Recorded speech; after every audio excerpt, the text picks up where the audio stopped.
देखिए, बहुत बारीकी से देखा, पहले ऑर्डर के मुकाबले मैं इस बात को ज़रूर कहूँगा कि कुछ स्पष्टता के साथ ये ऑर्डर आया। इस तरह के ऑर्डर की ज़रूरत होती है।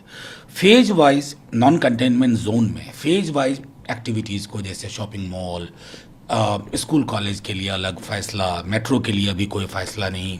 और जो सबसे महत्वपूर्ण मैं इस एडवाइजरी में मानता हूँ, जिसकी हम वकालत प्रथम सेकेंड लॉकडाउन से कर रहे थे, राज्यों की अहम भूमिका है।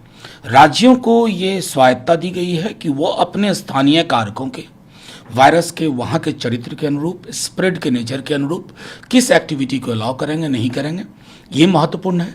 इंटरस्टेट बॉर्डर पे जिस तरह की हमने छवियां देखी थी, मैं समझता हूँ उसको लिफ्ट किया गया। ये सब इस बात का संकेत है कि हम समग्रता से जीविका और जीवन के बीच में एक कोशिश कर रहे हैं रास्ता निकालने की, और मुझे उम्मीद है कि इसमें हर कोई अपने तय सहयोग करे। लेकिन इस सब के बीच जो रिलीजियस प्लेस हैं, जो पूजा के स्थान हैं, होटल है, रेस्टोरेंट है, हॉस्पिटलिटी सर्विस है, शॉपिंग मॉल है, ये 8 जून से अलाउ किया जाएगा और इसके लिए अलग से गाइडलाइन जारी होगी। देखिए, मेरा मानना है, मैं कह रहा हूँ, पहली चीज़ आप ये जान लीजिए कि ये एक यूनिवर्सल गाइडलाइन है। इसका लोकल क्या चरित्र होगा ये राज्य तय करेंगे। अब जैसे एक बार जब आपको लगा कि लॉकडाउन कितने दिन तक, और क्या जीवन और जीविका के बीच में कोई रास्ता ना निकालने की कोशिश हो, बहुत मुश्किल है। मैं समझता हूँ सरकार भी इन मुश्किलों को देख रही है। कई जगह मैं यहीं आसपास की दुकानों में बात करता हूँ, कर्मचारी नहीं है, 7 बजे तक का था तो 5 बजे लोग जाना शुरू कर देते थे। इस तरह की बहुत सारी एनॉमलीज आई हैं, और मैं समझता हूँ कि जो स्वायत्ता, जो आज़ादी, जो प्रेरोगेटिव राज्यों को दिया गया है, उसके हिसाब से लोग निर्णय लेंगे, राज्य निर्णय लेंगे। और हम, चूंकि इस वायरस का टाइमलाइन हमें नहीं पता है, इसकी मृत्यु का, तो हमें ज़िंदगी को भी बहाल करना है और जीवन को भी महफूज रखना है। स्कूल हो, कॉलेज हो, एजुकेशन इंस्टीट्यूशन हो, ट्रेनिंग हो, कोचिंग हो, इंस्टीट्यूशन हो, ये सभी को खोलने की बात है, लेकिन राज्य सरकार से सहमति के। हाँ, खोलने की बात है, और इन्हें संभवतः जुलाई के महीने में इनको शिफ्ट किया गया है। और मैं समझता हूँ कि इसी आधार पर विश्वविद्यालयों और की परीक्षाएं भी तय होंगी। इसी आधार पर तय होगा कि डिफरेंट बोर्ड्स आगे के क्या निर्णय लेते हैं। जाहिर तौर पर कोचिंग इंस्टीट्यूट और जो कई नेशनल लेवल टेस्ट होते हैं, उन सब को इसी आधार पर कि और इसमें राज्यों को आपस में भी समन्वय करना होगा, क्योंकि कई राज्यों की परीक्षाएं दूसरे राज्य के लोग भी देते हैं। तो मैं समझता हूँ वो समन्वय और संवाद लगातार चलते रहना होगा।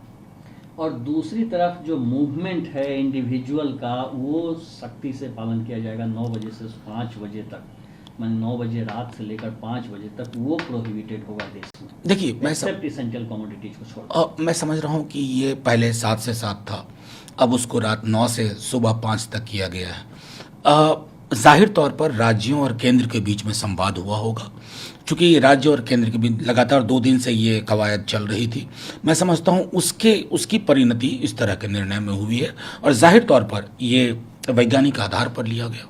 एक सिनेमा हॉल की बात हो रही थी कि कब खुलेगा, जिम कब खुलेंगे, पार्क कब खुलेंगे, ये सब की भी खोलने की बात हुई है। लेकिन हुई है कि सिचुएशन को पहले, हालात का जायजा लिया जाएगा, फिर खोला जाएगा। देखिए, मेरा मानना है सिनेमा, जिम और पार्क से ज़्यादा बेहतर तो विद्यालय हैं। उससे ज़्यादा कोई महत्व, मैं उनकी महत्ता दरकिनार नहीं करता, लेकिन विश्वविद्यालय के छात्रों में अनिश्चितता का माहौल है।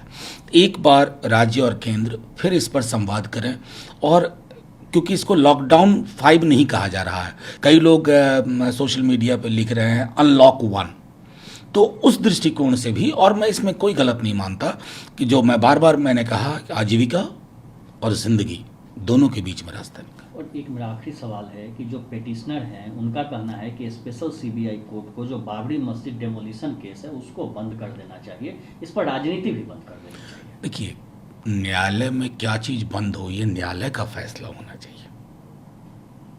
मस्जिद सिर्फ थोड़ी ही गिरी थी, मुल्क बदला है उस दिन से, देश बदला।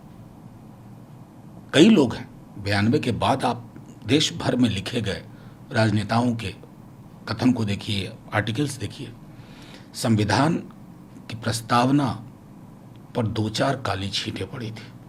इसको ऐसे ही नहीं, मैं जानता हूं 29 वर्ष आगे आ गया, लेकिन इसको दरकिनार कर देना बंद कर देना राजनीति थोड़ी है, न्याय राजनीति नहीं होती है।